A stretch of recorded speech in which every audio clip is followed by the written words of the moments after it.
All right, welcome to another DFW Running Talk. I'm Chris Detzel, and today's guest is Melanie Lassen. Melanie, how are you? Hi, Chris. I'm doing well. Happy to be here. Thank you for having me. Thanks for being on. I was talking to an essay talking, it was more online, to Jennifer Pope, and I was like, hey, I really want to talk to some really very focused women that are running some good times in the marathon, half marathon, etc. And she mentioned I should talk to you. So here we are. And there's Jennifer, another guy that actually said something, Brandon, something in Frisco. Anyways, he was telling me, yeah, I'll have to get his name later, but yeah, there's a couple of people that mentioned your name. It's exciting. yeah, I'm super happy to be here. And we were having some pre-conversation. Lots and lots of runners in the DFW area. I think what you're doing is awesome. Thank you. And I really appreciate all of you getting on. It's really fun. And one is do you run with Completely Sloughed or? I do not a ton lately because of crazy schedules. So a couple things we mentioned. I have a 9-month-old, so life's a little crazy, but that's not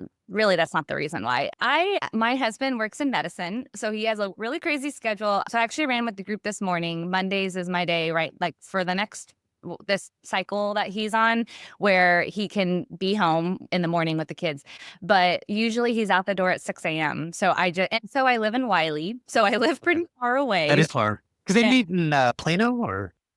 All over the place. This Okay. morning we ran in Allen. Sometimes it's Plano, and then there's a Southern group, Dallas group. But I do try when my husband also works weekends, not every weekend, but quite a bit. So when he is not working on the weekends, then I'll go down to White Rock or whatever, whenever and wherever I can. But yeah, this season of life community is so important. I want to run with people more, and it's hard right now, but I do when I can. It's a season, right? Right now it's hard.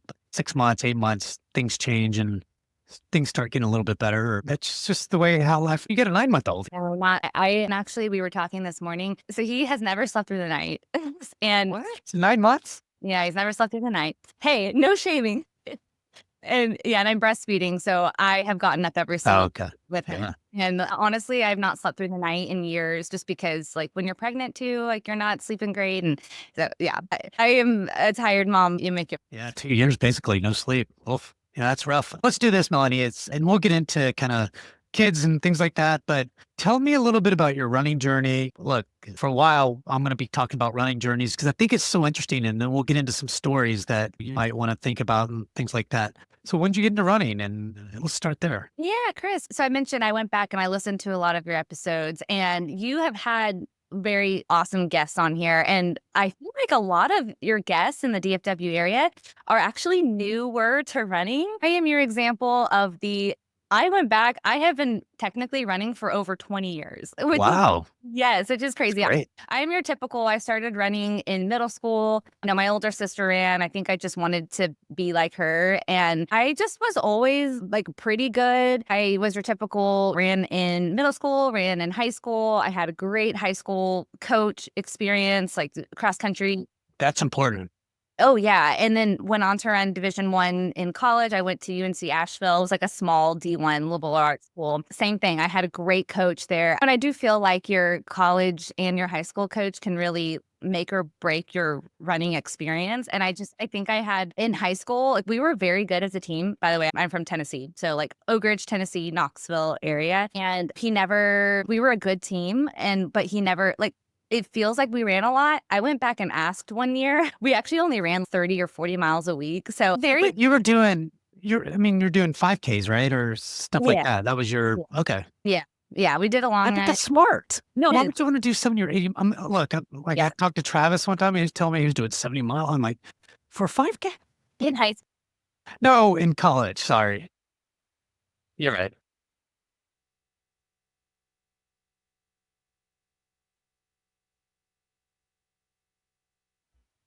Okay. Yeah.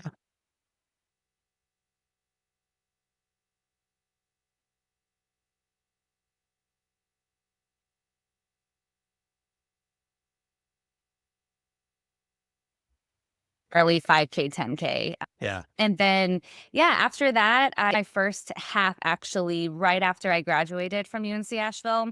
And I'll talk about this, but the half marathon has not been great to me. So that It's been pretty great, actually. I've seen some well, times. so I ran a 125 in my first half. No. You will see I stayed at that one. Like, I did not PR, or I stayed at that 125 for 10 years. I just could never break it.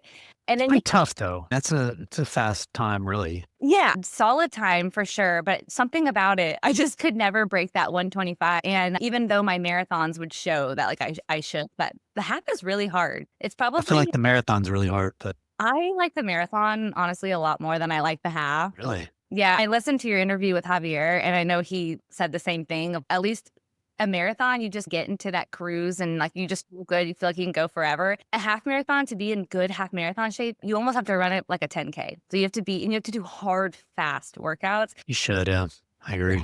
That was hard. So I ran my first marathon in 2014, and it was the Seven Bridges Marathon in Chattanooga, Tennessee. So I went back and looked also. I have run 8 marathons total over, which I actually thought it was more than that. So I'm surprised it's only 8. But over about 9 years, I've run 8 marathons. So first one in 2014, won it. But so I technically ran so I crossed the line with a 251. But it was not a 251 because we shortly learned that like the top 7 people, the bike escort took us the wrong way. And this was actually before I had a GPS watch. So I'll actually never know. So it was short. I'll just never know how short or what my time actually was. Isn't it funny though? Think about what you just told me. You said back in 2013, or would you say 14, 13? Yeah. 2014, I ran this marathon. I won it, got a 251. But that was like, who cares? 10 years ago, 11 years ago. I mean, and you still feel bad about it. You shouldn't. You won the thing, no matter what. I don't even think I'm in there. So I almost don't count that marathon, but like I should. Amazing. 251, or let's say even, okay, 255. Jeez. Yeah, I wish I knew. I wish it was before. I don't even remember when I got my first GPS watch. It was probably like the next year. Yeah. But I feel pretty confident that race was probably a sub-3. But that was I was so close, like out of college running. So I was still like in really good shape. I had the good college fitness. Yeah, but you'll hear my marathon journey. It takes you a couple to really get It them does. under your belt. So then I think that, Melanie, that's a good lesson because a lot of people get into running a marathon. I'll tell you a little story because I think it's so important. I've been running like Dallas Running Club for a long time and have tasted the groups and all this kind of stuff. And you'll get people that, have talent, right? You look at them, but they're new to the marathon. And so they'll start training as, yeah, I want to run Boston and qualify this year. I was like, it's doable. I was like, but for most people, you're going to have to give yourself maybe a year or two, maybe even 3. Sometimes it takes time to build up if you've never run a marathon, because if you've never run a marathon, then, you don't know what mile 18 looks like, mile 20, 24, whatever. So I'm not saying you won't do well. I'm not saying you won't even qualify, but most people don't. You know what I mean? It takes a few years to really build that up. Anyways. the fueling alone, and that's actually a good transition. My first, again, I say it, my first real marathon. About in 2015, my college coach actually agreed to coach me. I guess like for the next 2 years, I think he did, to the marathon. And he was actually a really good marathoner himself, and he ran in college and all that too.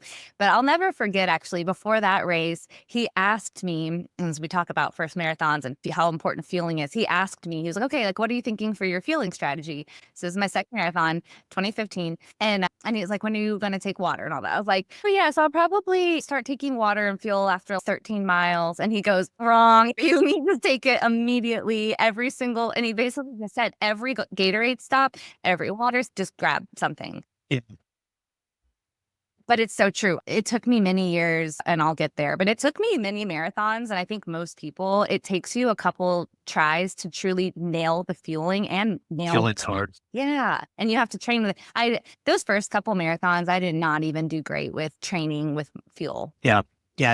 I've been asking the marathoners on these. My wife's done a lot of marathons as well. And I've done 3 or 4, and I don't really do those anymore. But what I do know is that I'll say, how many goos do you take, or whatever the fuel is? They're like 6 or 7. Maybe I should take more. 6 or 7. Like, I'm thinking like 3 or 4. No, I'm not saying some people can't do it, but I think that nutrition is the key to a marathon, period, especially a fast one. It really is. Yeah. Gosh, that's awesome that your wife has run so many Bostons and what's her number? Do you know a number of marathons? At least 30 something. I think. And yeah, I mean, this is her 12th Boston, and she's done, the only one she hasn't done is Tokyo. She'll do London this year as well. So she's done Berlin and Boston and then London?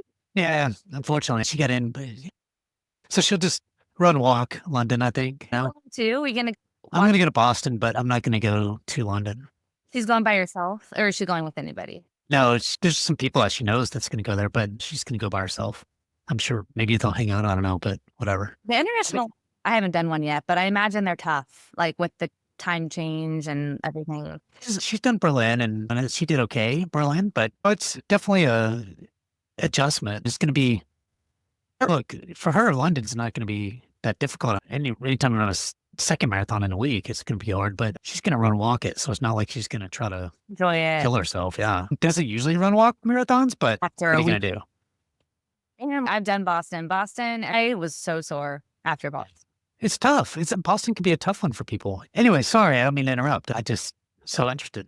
No, thank you. Yeah. Yeah. So I ran the Nashville Marathon 15 and I won that one too. And that one, it was really unexpected. So I ran a 3:04 for that. So that was like first official marathon. Okay. 3:04, ran it horribly. So I talked about the fueling. I don't even remember what I did for the fueling, but I ran it horrible. and I have such a good recollection of it because of like with winning it, like there's interviews out there and I go and I talk and I like watched the interview yesterday and I talked about how I hit the wall at 13. I know. So I hit the wall at 13 in that one. And I think it was just, I think I remember just feeling really bad for the majority of it. So I'm sure I positive split it majorly. Actually, I know I did positive split it. That one was really cool because so it was really unexpected. Is Nashville like the rock and roll? Oh, not like a crazy big one or anything, but I was not expecting to win it. And my husband, so he works in medicine. He was in PA school at the time, but his class, they were like volunteering at that same marathon. So it was really honestly the coolest part is that he actually got to be there at the finish because it got word that like his girlfriend at the time was like winning it. So he actually got to be there at the finish, put the flag around me and stuff. That was honestly the coolest part of it all. That is cool. I like that. So that was first marathon. And then I was like, oh, I love the marathon. This is so fun. Because you won it again. And I'm just like, I think the longer distances always suited me a lot. It. Yeah, I really enjoy it. Do you enjoy the training or? I do really enjoy the training. When I and we'll talk about this, but community is so important. There is just nothing like being in good shape, Saturday morning, running hard with friends, and like you just have the best conversations to run. There's just no feeling like it. So after I moved to Richmond for grad school in 2015 as well, and found an amazing running club there. That's my theme is if you move and you're a runner, you need to find a running club. Yeah, for sure. Yeah. I think we all know that, right? We all know that. And that's how I've met all my friends. And that's just nobody likes running alone all the time. And I do a lot more I know. solo than I want to. Yeah, no one likes that. Found an awesome running club there. I signed up for the Richmond Marathon that was in the fall of 2015, which is an awesome marathon. If any of your listeners out there looking for a fall, which I'm like, maybe I should do that one since I didn't get into New York. It's an awesome marathon. It's perfect weather, a really honestly a fast course. So that one I ran 2:58. So I went sub-3. Congrats. That's great. You know what? And I think I didn't even realize it was like such a barrier, I think, because I was just like, oh, yeah, I ran 3:04 the first one. I want to go sub-3. But yeah, I hovered around that like sub-3 for a while, not really going too much under that for a while. Yeah, I had an awesome running club there. I feel like that happens to a lot of people. They hit some, like you mentioned in the half, you were just stuck at the 120. I don't know if you said this on the air or whatever, but you're stuck. Yeah, with people is that there's another breakthrough at some point. Right. If you keep pushing, there's this plateau of whatever time, maybe a 3 hour, 3:01, whatever. And then all of a sudden get a little bit deeper and then even a bigger one potentially. Yeah, 100%. The sub-3 is really hard. Like even if you just always run a 2:59, like that's really fast to go. Yes. That like further like breakthrough and go like even further sub-3. I just find I find it to be really hard. Of course. But yeah, so then I went in 2016, I went back to the Nashville Marathon because I loved it so much. And I think I just immediately signed up for it again. And I won that one again. And I was like, man, I love this marathon. And that one I did go sub-3 again. So I say I hovered under that like sub-3. So that was a 2:59. Again, I ran it horribly. Again, like major positives. Was there a positive marathon that you enjoyed? Are we going to get to that eventually or? I'm getting there. I think we're Oh, okay, good. so 2017, I moved to Texas because I graduated from grad school. My husband got so he's from Houston, but he got his first job. I think we were just trying to decide where to live, and he was applying to a lot of different states and jobs, and we just he landed in Dallas first, and then I was there a couple months later. I Oh, actually, nice break. That's good. yeah, I know. Yeah, 5 months break. Yeah. Enough to miss them. Yeah, sometimes you need that. So I didn't actually run any races for a while. So I moved in about the summer of 2017. And I found, again, I was like, where's the running clubs? I got to find a running. So I think I went on Google and I found WRC, the White Rock Running Co-op. Yep. And I found the Facebook group. So everybody finds them. There's a ton of people. That Facebook group is huge. So I was like, is this like, what is this group? And I remember I posted in there, and shout out to Javier, because Javier and Ray were my first like friends here and the first people who I ran with. I posted on the Facebook group and I was like, hey, I'm looking. Ray who? Ray Nichols. Oh, yeah, I know him. Okay. Yeah, like everybody knows him. I posted on there and I said I was looking for a group to run. I think I said 7:30 because it was hard to tell. So this is what I realized about White Rock Running Co-op is like on the Facebook page, it's really hard to, there's so many people and there's like a group for everybody. That's right. I was like, okay, where's the group for, I was like, there's no group. Like it's just one big group. One big, yeah. So I posted on there looking for a group running like 7:30s, and Julie commented and was like, she like tagged Javier and was like, yeah, like I should be running that. Like we're running that. And so I showed up on a Saturday morning, didn't know anybody. I don't even know how I found him because I didn't really know what he looked like or anything. And then I ran with Javier, and then that was who I ran with, Javier and Ray. And that's who I ran with for like the whole first year, like exclusively. Yeah. And I signed up for Chicago October of 2018. So that was my first world major experience. Ran a 3:03 there, positive split. There's a theme here. I like cannot handle these marathons great. And terrible times. Like my times are okay, but if you see my splits, and it's like something happened. Yeah, and that's how I determine the success of my marathon, like of any of my marathons, honestly, how I run them and how I feel and how I pace and my fuel and everything. So all of these have not been great. So it was not until 2019 when I went and I ran CIM and I finally had that breakthrough. I had a really good training block, trained with Javier a lot. And I think so I'm talking about fuel. I'm really into UCAN. I still use UCAN to this day, but that's where I like experimented and learned about UCAN. It works really well for me, but I ran a 2:53 at CIM. So like finally kind of breakthrough for you. Big breakthrough. And I negative split it finally, and I never hit the wall. Like I felt really good. Feel like you could have run faster afterwards. Yeah, honestly. And I don't know. Are you familiar with CIM or have you run it? My wife run it. Of course, your wife. Yeah. So like the last 6 miles are downhill. It's primed to run a negative split. And I love that. I want to go back one year. My goals, like long-term goals, I really want to break 250, really want to break 120. So I'm like, maybe I'll go back to CIM one year when I'm like, can get fit again and run CIM and maybe do that sub-2. How old are you? 33. Okay. You're still young. Oh, thank you for saying that. I feel like I'm old. You have lots of PRs in you if you want. You know, I do. I know it's not old, but when you hit your 30s, you're like, oh man, 2 kids, they age me. I do want to definitely get to the kids thing and talk about that, but let's continue on and then we'll go back. Yeah. Okay. Kids are coming because here it comes. 2020. Here we go. In 2020. 2020, everybody had kids. I know, right? So I was supposed to. People were doing that. I was supposed to run Boston in 2020 and then COVID, so it got canceled. I was really bummed about that. And I got pregnant. Actually, I got pregnant in 2021 because my son was born December 2021. So I just did the virtual races and just trained and ran, but like nothing crazy in 2020. But yeah, my son ran. Much everybody, right? Oh, I know. That was so hard. So I lost my qualifier, which really sucked. So yeah, so I had my son in December 2021. I really wanted to run Boston. So I couldn't run it in 2022 because I didn't have a qualifier. So I was like, okay, I'm going to run it in 2023. So in 2022 is when I started really training again. Like I had to start back. You're still running, but you weren't hardcore training. Yeah, I ran all through my pregnancy and everything. And we talked about this at the beginning. Running is so great for your physical health, your mental health and everything. But I think those of us in the DFW running community, like we want goals and we want something like to train towards and something on the calendar and really push our bodies. So yeah, I spent 2022 just working back after having him.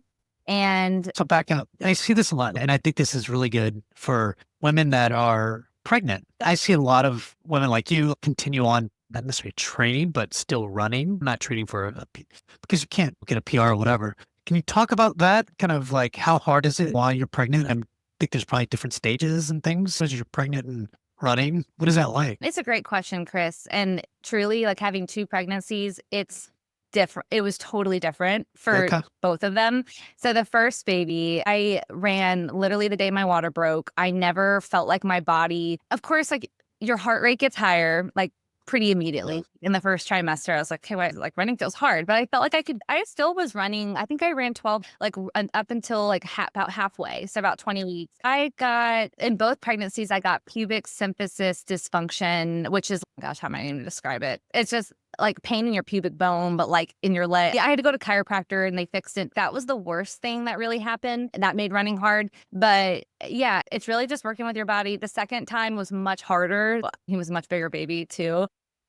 It helps. Yeah, so you got to listen to your body. You got to see what feels best. But not doing anything felt worse. Like even if I would just go out and run 3 miles, I'm like, okay, it's good for both of us. And also Even if you had to walk, run. yeah, I ran a lot in the second pregnancy, and you just got to listen to your body and do. And every day was different. Some days were good. On the good days, I would take advantage of it and go farther. In pregnancy, for me, it was like, oh, 6 miles. Okay, I was like, I'll do 6 miles. That's like a long run. And then if it feels worse, I'll just run it or run less. And you just got to do what you can. I love it. Yeah. Yeah, and I just felt like I really needed that for my mental health. And then also knowing that I was going to come back, running is so important to me, training is so important to me. And I was like, I don't want to take 9 months off and then it be that much harder to come back and train and sign up for something after. Do So you find yourself hard on yourself? Yeah, especially because I saw this. So I'll tell you why I say that. It's because, and I think runners are anyways, or maybe we just as people, just hard on ourselves on something we try hard to do and then we don't hit this certain thing.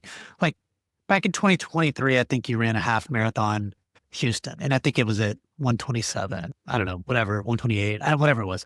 But previously you've run like a 121 and it was only like 6 months of pregnancy, I think. Not, I don't know which one. But the point was that you're pretty hard on yourself. It looked like just but I could tell you're probably like, it wasn't what I wanted, but I'm happy with it. Can you walk me through some of that thinking as a runner and just trying to always just hit these goals and times? I think it's good because that's how we push ourselves, but there's some reality too to it and realistic. yeah, I know. Thanks, Chris. That is a great question too. So that was this past Dallas, and yeah, What was that, Dallas? it was Okay, got it. 6 months postpartum this That's past right. Dallas. That's right.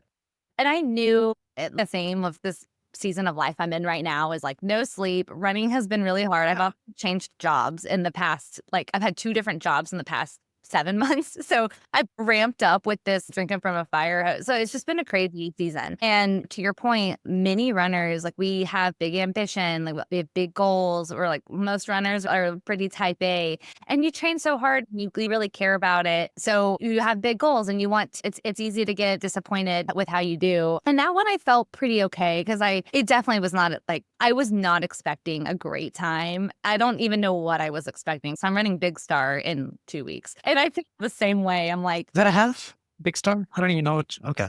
I don't even know if they have a full. Do they? I don't know. What's Big Star? Oh, is it the one in Frisco? Oh, yeah. Okay.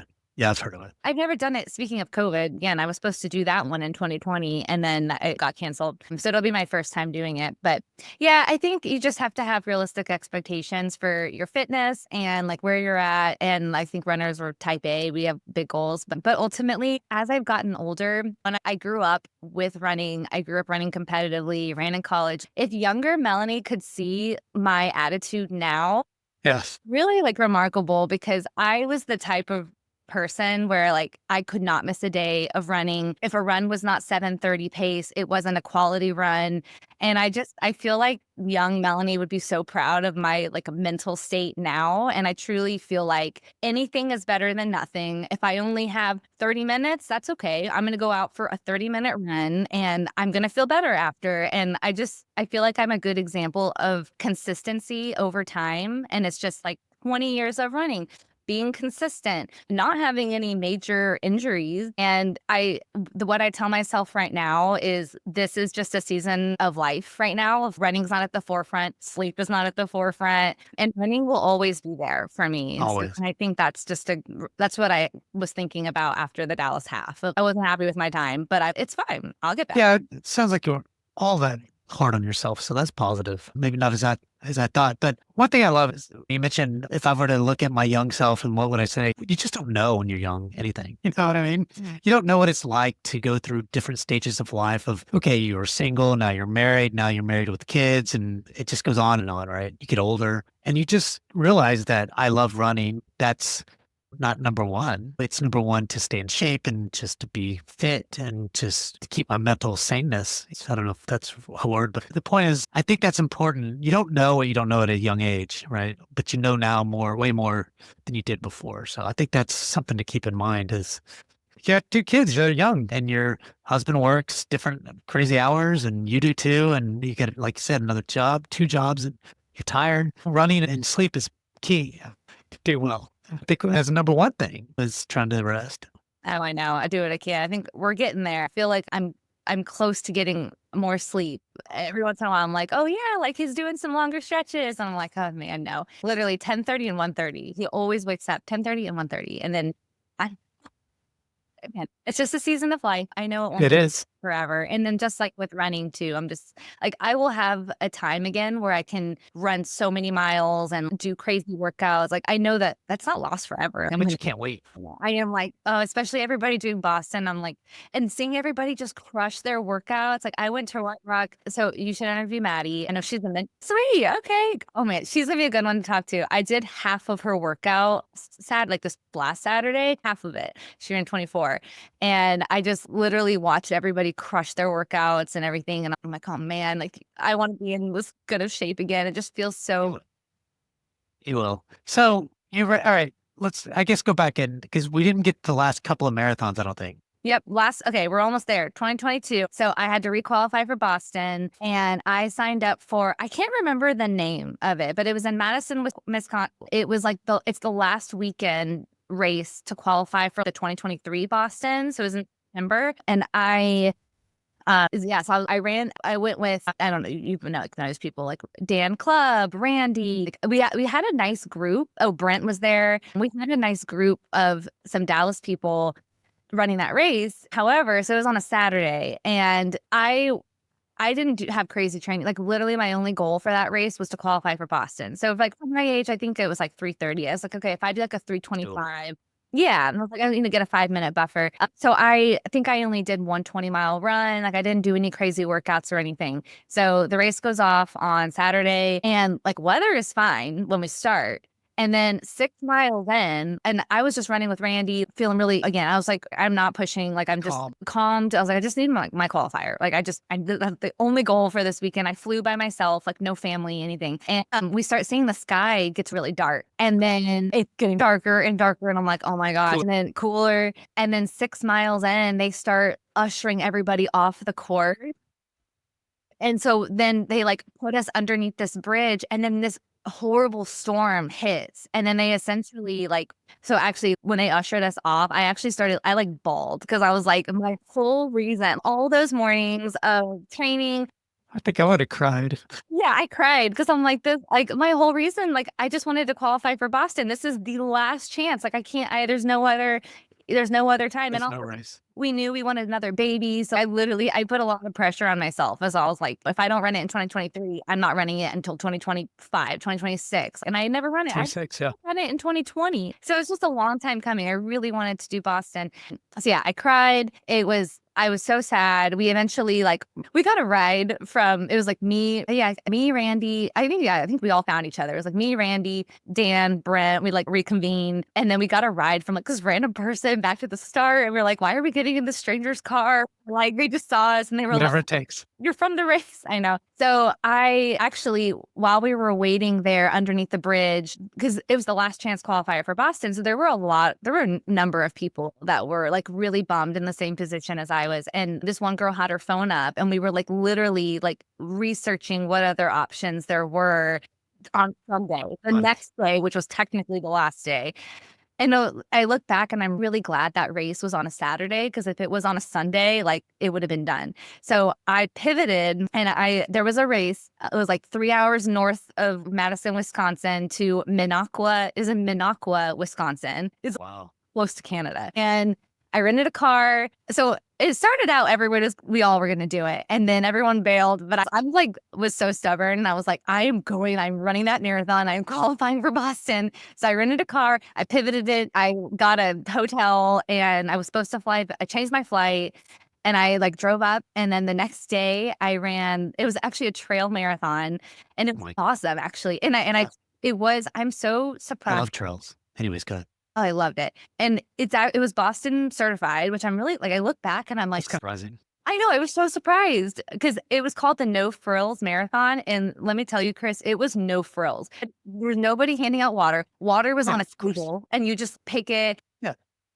It was, I think, a point to point. Yeah. So it was a point to point, all on the trail. And again, I was like, all I have to do is qualify for Boston. I arrived like late that night. The terrain wasn't bad, or I'm interested now. Like Okay. trail, it was more like Got it. gravel. It The was gravel trail. Got good. it. Okay. That's doable. Yeah, it was doable. Yeah, I had my vapor flies. I had used my UCAN already. So I had on my way to Minocqua, I had to stop at like a random like Dick's Sporting Goods and get gels that I did not train with, because I train with UCAN, but you can't buy that at Dick's Sporting Goods. Takes. And yeah, and I was like, whatever it takes. So I found like a group of guys to run, and like I was breastfeeding then. So yeah, I literally had to pump. And again, this was in the woods and I needed a plug. I had to pump in the race director's truck. And he let me Wow. use it. I know, but it was super scrappy, but so fun. Honestly, I would go back That's and pretty cool, though. it was really fun. So that's where you get the stories. Anyways, I know, exactly. So I won that marathon, but no surprise, right? Because it was like very small. And my whole one whole thing, they beat the guys too. I know there were a couple guys that beat me. I think I was like fourth or fifth, like overall, but I ran with this group of guys. My goal was like, I think I was running like 7:20s for the majority of it. And then I was like, let me just get to 20 miles. And then if I feel good, I'll rip it. And then I negative split that one. I felt really good and fine. And 3:07, that one. So like I got the goal of Boston qualifier. And then this was 2020, that was 2022. I qualified for 2023 Boston. And then that's when all my training finally clicked. Like I know you interviewed Javier and he talked about 2023 Boston. I did all of my training with Javier, you're in, and it was just one of those training cycles that like I PR'd in everything. That's when I ran Houston. I had an 80-mile week and I PR'd with a 121. I finally broke that 124 or 125 that I sat at for 10 years. And I didn't taper. I PR'd in like the 5K and the 10K, like all in workouts, like along the way. I ran like. You are in the 5K. So my from track days is 17:36. And then I think I did run, it was like 17:30s and like a workout or something. Like Awesome. In a workout. in a workout. Yeah, I know. I was like, I know I'm going to PR. I felt like it was like obviously the best shape I've ever been in. But I think it's because I had such great community training, like people training. Like I know you've interviewed like many of the sloths.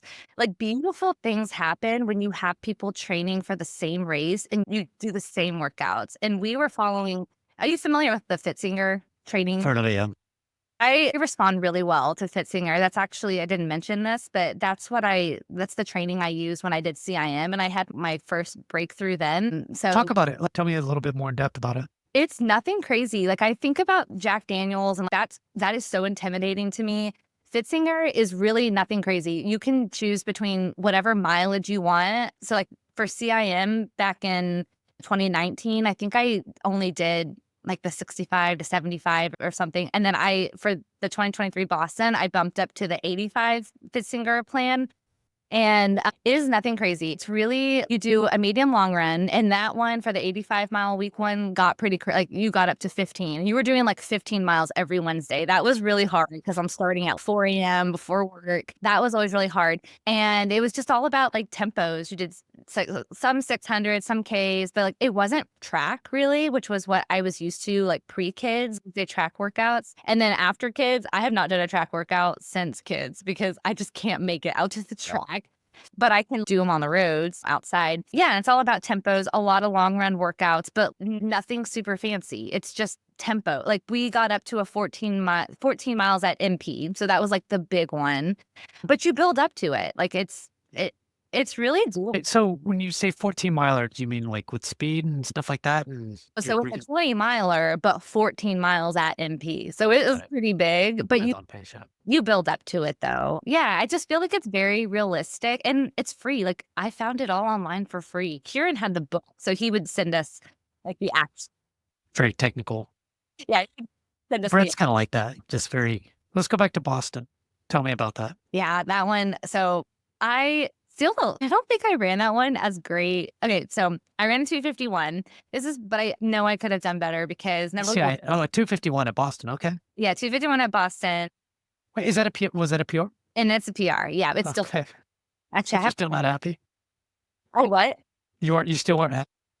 Well, I was super happy, but so number one, I did my first ever bathroom stop in the middle of Boston. No, Yeah, and I think it's because the 10 a.m. start, and it's different. I was like, my tummy just was not used to it. So I've never done a bathroom stop before. So I did a bathroom stop, but also I understood Boston and how you have so much downhill at the beginning, and then you've got like the rolling hills, you've got Heartbreak Hill, and then you have like downhill to finish. I did so much research and I knew that and I understood that. I did train on hills, but not great. Like I could have done more, but I still my legs were so beat up after all that downhill in the beginning, and then really from like mile 18 on, like my legs were screaming at me. So I think I may have positive split that one a little bit. And I was actively trying to go out slow too.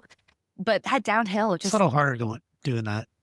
Because like you're being pushed to go downhill and you want to go with that flow, because the problem is like whenever you go up, there's no flow. Because you know there's going to be some ups. But yeah, when it's that early in that race like that, it's got to be tough.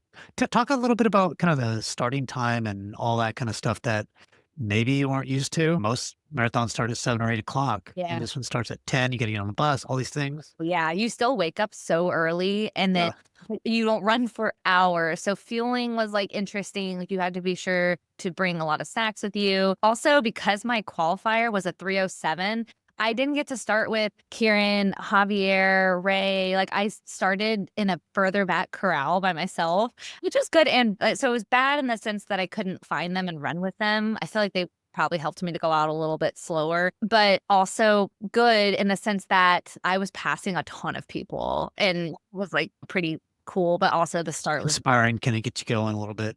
yeah, especially I don't think I really don't. I probably got past a little bit in the end, actually. It started pouring in the end, too. It was humid that year. A little warm, like not crazy, but like the last mile, it did pour on me. But yeah, it's just something you have to get used to. We were actually talking about that on our run this morning, the late start and like how you have to get used to it. Now I'd probably be great at it because I do all my runs after daycare drop off. So 9 a.m., I do all my runs. Yeah, now you'd be perfect at it.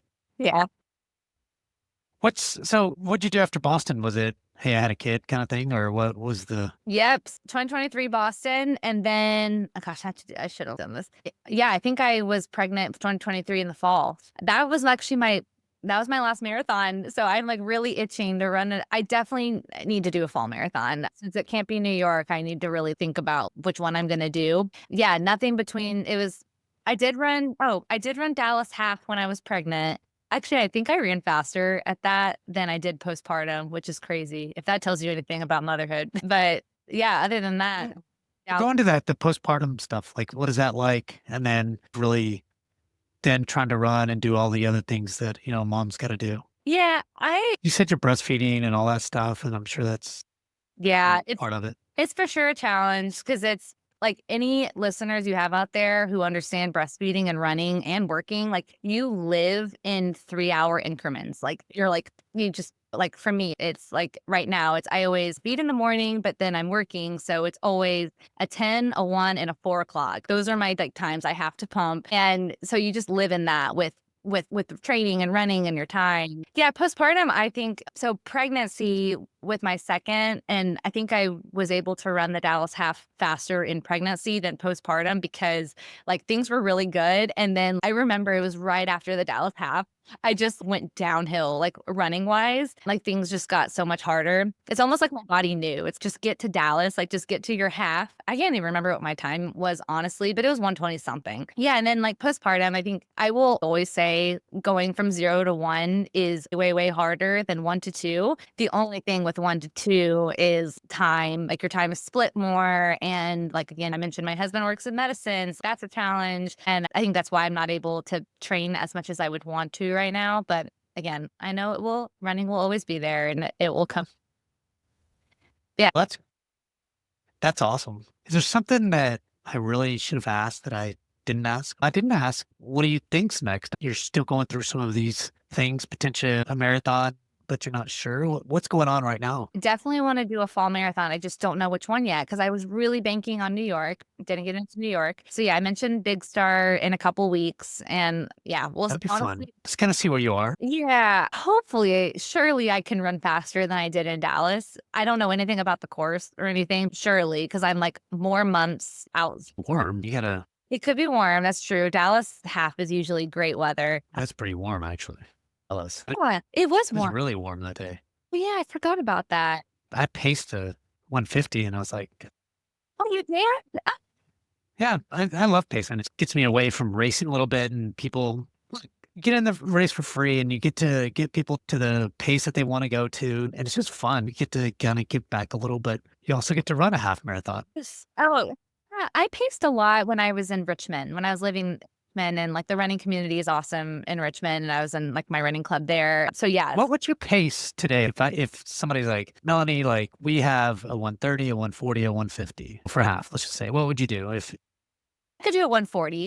That's what I have paced in like a couple of races around here too, like in Plano. And I would usually do 140, 145. 140, I prefer 145 pacing. That's a little bit more comfortable. Like a 140 is still, I need to make sure like I'm on the pace, but that's what I always say, like 140 for, I don't ever want to pace that because I feel like there's times for me, I can run consistently around the 130s, like mid to low, but sometimes I can barely run a 140. And so I'm like, I will never pace that. 150 is going to be my sweet spot. yeah, I think it's just smart. and that's Yeah. a great pacing gig because you have those people like talk about barriers, like the 2 hour barrier for a half, that's a big one. And like 150 is like a big one too. That's an important group to pace. Yeah, it's fun because a lot of those people have a lot of talent. And if it's their first one, they're like going from maybe they don't know what they're going to do. But it is fun I like pacing that group that time anyways.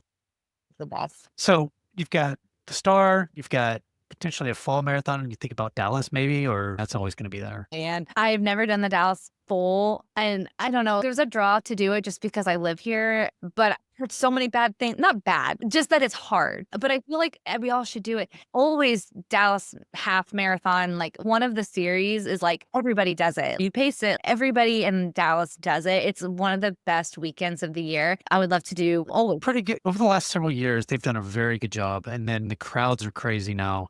Yeah. Good. And I think that, so my wife, she PR'd it once. I think she got like a 315 that day. She's now got a 314 something, but What? yeah. So she PR'd it once. She likes the race. And for that course. Yeah, for her, it's fast. She's 50, right? I was like 47 then, so I think. But That's really, 46. yeah, that is fast for anybody. It really is. Yeah. But so I think Dallas, think about it, but what others are you thinking about? Any kind of, I don't know. I mentioned how much I loved Richmond. I would love to go back yeah. to Richmond. Marine Corps is also one I want to do one year. We were talking about Eugene this morning, but I know that's April, but I'd love to do Eugene Marathon one year. And of course I want to do all the world majors, but no huge rush. I want to do them all, but like the international ones, I'll probably start signing up for those like next year and Yeah. we'll see what I can get. So you've only done Boston and Chicago. That's it. Yeah. Okay.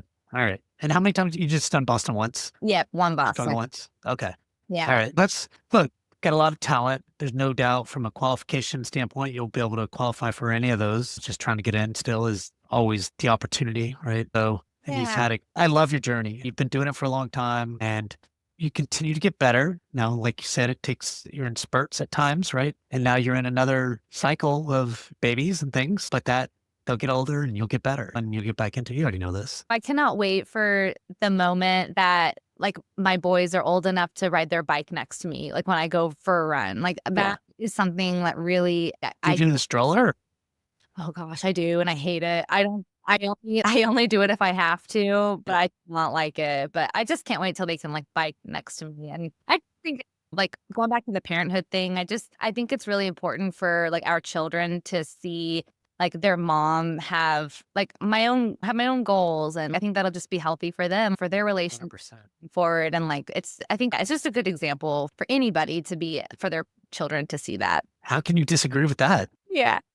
So, well, this has been really great, Melanie. Did I miss anything? Did you want to say anything that I just completely forgot to ask? No, thank you for having me. And it was, like I said, I've never gone through my whole running journey like that before ever. So, like, it was really fun for me to go back and see the years I ran races. And I did not realize I've been running for over 20 years. That is All wild. adds up.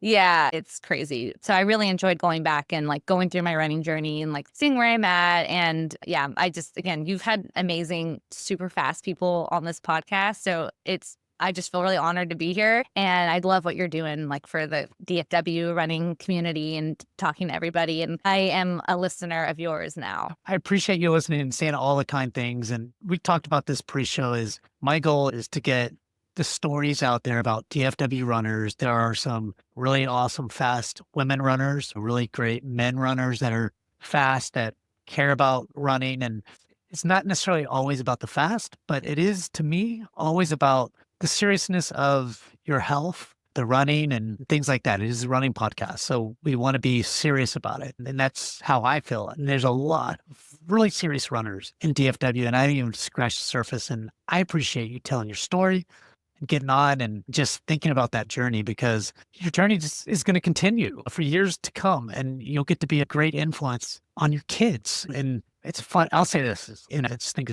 I've seen many people, like even myself, I have a 14-year-old son and a 24-year-old daughter. And my 14-year-old son, daughter never ran, but he ran as a kid a little bit, and he got down to 8s and not 9s and things like that. And then he stopped. And then now he's about to hit high school next year. And in 8th grade, he did some running and got down to 7s and the 2-miler. And now he's kind of big time into band and stuff. But what's going to happen though is he's seen me and my wife run a lot, and he's done a little bit of it. Not really, he's not competitive in that yet. Maybe he never will be. But I think when he hits his mid-20s, late 30s, in his 30s or whatever, he'll at least think, I could go run. And then to stay healthy. And I think that's the key at the end of the day. But yeah, that's so great that he has that example. Look at you and your wife, and gosh, especially your wife and like all that she has, the number of marathons that she's run and you pacing. Like that's such a great example for both of your kids. But yeah, you're so right. I think the people who are winning at life truly are the ones who start running later, in my opinion, because times like usually I feel like I'm an anomaly. A lot of people like get burnt out or like really injured, but I feel like when people start running later, they discover this hidden talent and don't realize how fast that they can be. So yeah. They don't know. Look at Jennifer Pope, for example. She's a soccer player, so she did sports. She's one of many stories that, look, she's an elite athlete. Literally, she's an elite athlete hitting 234s or 5s, whatever that time is. And she just started 2020 or 21. And so I feel like even I think she's 38, 39 or whatever that age is, but she still has, I think, a PR or 2 or 3 or more in her. Yeah. And it's just her story. And there's lots of other stories. Yeah. And also on Jennifer, shout out to Jennifer, because I know she recruited me for this. She is such a great example too of, again, the like community. Like she joins all of the community events. Like she just knows everybody and is so personable. Everybody loves her. And she's a great example of, she's so fast, obviously, but she also loves running and loves running with people and is really good in the community. Pretty cool. Melanie, this has been great. Until next time, thank you everyone for tuning in to another DFW Running Talk. Don't forget to rate and review us. I'm Chris Detzel, and Melanie, thank you so much. Thanks, Chris.